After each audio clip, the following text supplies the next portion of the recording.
We're back. It's been a minute. Oh man, where do we begin? Okay. So I decided I wanted to make a video because there's been so much going on. But up until this point, I didn't know exactly what I wanted to make the video about. But in this moment, I feel like I want to talk politics. So I voted, got my little sticker. Did you guys vote? I hope you did. Hope you exercised your right. There's still time, of course. The election is until November 3rd, so you have time to vote. The best thing about this, well, for a while, it's been early voting in a lot of states or whatever, but I don't think Pennsylvania, I think this is our first time being able to vote early, with the pandemic going on and everything. For me, it was way more convenient being able to vote early. They let you mail it in, but me personally, I felt more at ease taking it down and dropping it in the box. So yeah, but I mean, wow. Do we talk Trump? Do we talk Supreme Court? Okay, let's start there. Supreme Court. So as you know, they're scamming and scheming, rushing through this nominee, which is unprecedented. Not only is it an election year, but it's an election month. It's an election week. You know what I mean? Like it's literally 2 weeks from the election. They had the confirmation hearing 3 weeks from the election, which is just absurd. And to anyone with sense who's, doesn't have their head in the sand, they kind of know what's going on. There's a lot at stake. As far as Obamacare, they've been trying to dismantle that from the beginning since day one. And this is their best opportunity yet. Rest in peace to Ruth Bader Ginsburg, who was an icon, living legend, as far as civil rights, women's rights. She just stood for so much. And it was unfortunate to see her go like that. She held on as long as she could. And that's the thing. A lot of people, including myself, knew how consequential the last election was, 2016, due to the fact that there was so much on the line as far as, the Supreme Court and what have you. And people, they couldn't get over their hatred for Hillary Clinton, their hatred for women, and just weren't very excited, I'll say. The turnout was very low. Even though she won a popular vote, we know in the United States it's about the Electoral College. So that's neither here nor there. We're not going to go back in time. But as you see, once they ran through this last judge, this guy has put 3 Supreme Court justices on the bench. 3 in a span of not even 4 years. And that's crazy. So everyone who in 2016 was like, oh, I'm not voting, it don't matter. Well, you're about to find out that voting does matter. You're really about to get a rude awakening because a lot of things are at stake. And the Supreme Court, you would think certain things are untouchable, but no. Civil rights will be revisited. Workers' rights will be revisited. Women's rights will be revisited. Gay rights will be revisited. So just when you thought it couldn't get any worse, stay tuned. Just stay tuned. So, yeah, so the hearing itself was like, I don't know if how you guys are with, that kind of stuff, politics or whatever, but me personally, I enjoy, especially I noticed during this pandemic, I really gotten deeper into politics, and I've really found myself glued to CNN, which is so strange because before in years past, I really generally only watch CNN on election nights to see, the ballots coming in, the results coming in, the projections. So during like election years, primary season, I would watch CNN more than usual. But with the whole, lockdown, nothing else to do, ain't shit else on. So I've been, really glued to CNN, and it's been really surprising the turn of events that have been happening. We went from, one extreme to the next: pandemics, racial unrest, protests, riots, natural disasters, all types of shit. It's just so much going on, and violence. There's been a lot of violence, and we'll touch on that at a later time. Today really isn't about that, but I definitely have a lot to say about that. The crime rate has been, it's just gross. Honestly, I don't know a better way to put it, but just disgusting, maybe. Yeah, the crime rate is crazy. I don't know if people, once the money started running out from the stimulus or what, but it seemed like it's really has escalated to a tipping point where it's like you're used to seeing it in certain areas, but now it's just like so widespread that you can't turn on the TV, and it seems like it's the younger people on top of that. So we'll get back to that another time. But as far as the Supreme Court goes, you guys really need to pay attention to what's going on. Really need to pay attention. So all of you guys that sat there, on the sofa, on Facebook and whatnot in 2016, fuck that, I ain't losing, it don't matter. If you're in a minority group, if you're a blue collar worker that, benefits from organized labor unions or whatever, you're a woman, you're gay, trans, black, all of those groups are really about to feel a burn. It could be temporary, depending on how this election goes. If the election goes how I think it will go, then there is some legislative things that can happen to kind of keep the balance fair. But if we have a 6-3 conservative Supreme Court and we have a Republican president, wow, it's scary. Like, it makes me want to just go out on my balcony and jump over the ledge. It's that bad to think about. It's really, it would be detrimental to a lot of people. Like, seriously, just think about going back in time. Basically, if you could hit like a rewind button back to like the 60s, where women really didn't have a say. They're supposed to just be barefoot and pregnant, seen, not heard. Blacks are basically just scum. All types of things. Gays have to go back into the shadows. It's a lot, really, that people don't really bat an eye. They don't think things are the way they are just because it's not right in front of you. But a lot of things that you take for granted, that you think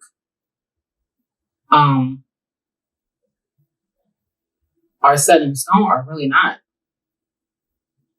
Really not. And it's a time that we're in, basically, where they're not getting their way as far as being able to shove things through and through the law, the through Congress or whatever. So they're taking a new avenue. Everything is court. Everybody's filing a lawsuit. I mean, when's the last time you saw a president that's every time you turn around, they're filing a lawsuit? I mean, it's just buckle your seatbelts because this is only the beginning. Unfortunately, I hate to sound, so dramatic, but as Michelle Obama said, it is what it is. You just have to, like the saying goes, seeing is believing. And for all the doubters and non-believers in democracy, you're really about to learn what it means to be complacent and not vote. There's consequences for that. So conspiracy theories aside, this is your wake-up call. You still have time to make a difference. But a lot of the damage has already been done from the last election. I mean, we can kind of, like I said, give it a more fair balance at this point. But, the damage is really already done as far as the courts go. It's really an unfair majority. The court is designed to be a lot of give and take, middle ground, differences of opinion, but still fair. When you have a shift too far to one side, it really kind of throws out the whole purpose of that system entirely. So it's about to get really bad. But getting back to the election, well, we can't even get to the election. We still have to stay on the Supreme Court because we're going to talk about the super spreader. So we're in a pandemic and everyone's supposed to be socially distancing or whatever. And you have Trump, we all know how he holds his rallies or whatever, no mask. That's nothing new. But the fact that they had a nomination event that should have never happened to begin with, and it turned out to be a corona super spreader. He ends up in the hospital. Chris Christie, the ex-governor of New Jersey, ends up in the ICU for a week. Person after person diagnosed, testing positive, like 15, 20 people. It's like, what? This is what's going on at the White House. So when you look around and, our day-to-day lives and you see people not doing the right thing, it's like leadership doesn't matter. We don't really have leadership at this point. So to me, that was just comical. I mean, I've never laughed so hard in my life. And nobody wishes poor health on anyone, but it was just the irony of it all. Just a few days prior to him getting medevac to the hospital, he tried to do his shimmy that wide load down to the helicopter like he could breathe, but he was struggling to get on that helicopter. So it was a medevac situation. But just a few days prior, during the debate where he acted a complete fool, uncouth, unhinged, just zero class, no self-control. It was worse than watching kids. It was that bad. I mean, it was literally like a child that you can't really reel in. They've had like a sugar rush, like no matter what you do, they're just on 1,000. It was that type of situation. He was just unhinged. But anyway, he had made a slight about Biden regarding the mask, saying that every time he sees him, he has one of the biggest masks he's ever seen in his life. And I just felt that so funny that 3 days later, he's being medevac with coronavirus. And even after that, he's so gung-ho on sticking to this false narrative that, it's not so bad or whatever, even though he had a cocktail of therapeutics and experimental drugs that the average person will never have access to. No one knows the side effects of, but they threw everything but the kitchen sink at him to something that's supposedly not deadly, not a big deal. We have to get on with life. That's so ironic. And his followers are so brainwashed that they're like, oh, is it like, even after all that, they're still like, I don't care. Like, it's mind blowing. It's really like a cult at this point. So, that was just an extreme display. Like, it was like, you don't want to watch. It's like a car wreck. You don't want to look at it, but you can't take your eyes off of it. And I think that's how he got elected the first time, because he's so entertaining to watch. It's like you don't like to encourage bad behavior, but it's just, you can't take your eyes off of that train wreck. It's really like a train wreck, a shit show, to see not only an elected official can conduct himself like that, but a president, a United States president. I mean, come on, I don't think we've ever seen it. I don't think we ever will see it. This is a once in a lifetime phenomenon that you're witnessing right now. I mean, it's just, talk about a loose cannon. This is like a loose torpedo. This isn't a cannon. This is a torpedo, an atomic bomb. It's just like, he's just, I have no words. So it was just unbelievable. That just goes to show you how much of a liar he is.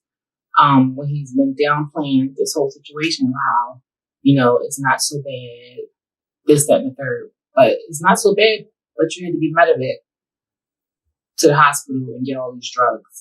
But it's not so bad. You needed oxygen, but it's not so bad, It's crazy. And even after all that, it's back to the same old thing, back to ranting and raving, back to lying on Twitter. And let's not talk about the situation at the debate where he told the Proud Boys to stand down and stand by. It was like, what? No, stand back. Stand back and stand by. Does it get any worse than that? You're telling an extremist group to stand back and stand by. That's like, wait for my word. When I give the go ahead, wreck this shit. This is the same person that were calling, the people that were protesting, a lot of them who were protesting peacefully. We're not talking about the rioters and the looters who were, just out there to be out there. We're talking about the actual protesters who were out there for a cause, peacefully protesting, police brutality, racial inequality, social injustice, all of those things. These people were labeled anarchists, extremists, and all types of shit, thugs. But you have your president encouraging domestic terrorists, basically, hate groups, saying stand by, wait for my signal. It's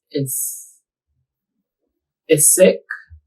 And the fact that you still have people defending the behavior is just, it says a lot about you, When you encourage certain things and you kind of encourage it, really, when you continue to defend someone who do things that are indefensible, I mean, you just have to look in the mirror and ask yourself, like, how fucked up of an individual am I where I think this is okay? Some things are unjustifiable. So when you continue to try to justify something by this man,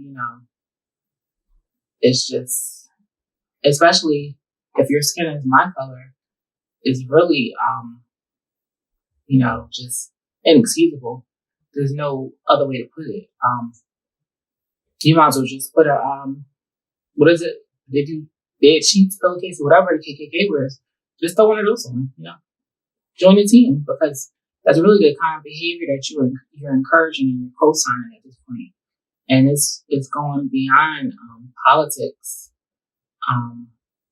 It's pretty disgusting. So, with that being said, get out and vote. It's never been more important. Like I said, a lot is on the line. We kind of can counteract what's going on in the Supreme Court by getting that majority in Congress that really will help have a fair shot and keep a fair balance.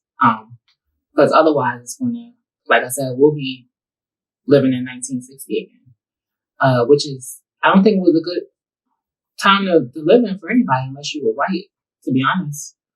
Let's be clear. There's no way around it.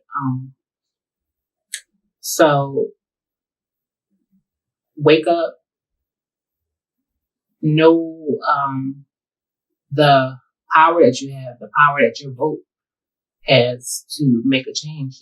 Change doesn't happen overnight, but you never want to be so complacent that you become powerless and you give your power away to anyone. That's in any circumstance. That's not just as far as voting and elections go. You never want to give your power away, period. It's your right.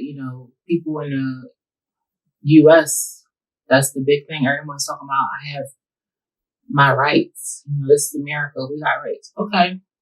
So utilize those rights. Make your voice heard. Stand up.